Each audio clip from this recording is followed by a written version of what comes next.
Hi everyone, welcome back to Data Leveling. Today's video will be a short video where I will show you how to install InsightFace on Windows, as I have seen many people having issues with it, especially with the new IPAdapter nodes that requires InsightFace. So if you are running the latest IPAdapter nodes in ComfyUI, you might face issues like this or this. So I will show you a fast installation method that has worked for me. First thing we want to do is go to this link, and we can see that there are 3 different views available for different versions of Python. To find out what Python version you are using, you can simply go to your ComfyUI folder, open the Python embedded folder and double click on the Python execution file. Your Python version will be at the top, and mine is 3.11. We will then install the view version that says 3.11. Simply click on the file and click download.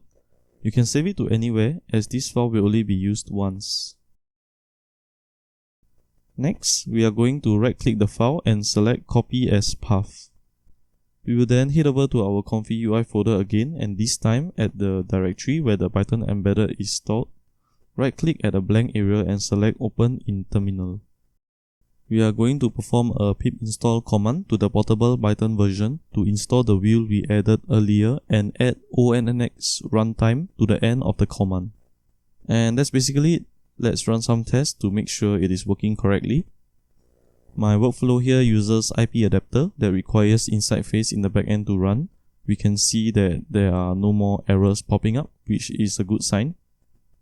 My upcoming video will also be on IPADAPTERS, where I will share its use cases, as it is a really powerful tool. Okay, it looks good. So yes, that's it for this video. If you learned something from this video, do help to leave a like and subscribe for more content like this. It will really help the channel grow and serves as motivation for me as well. If you face any difficulties following the videos, do also leave a comment and I will try my best to help you.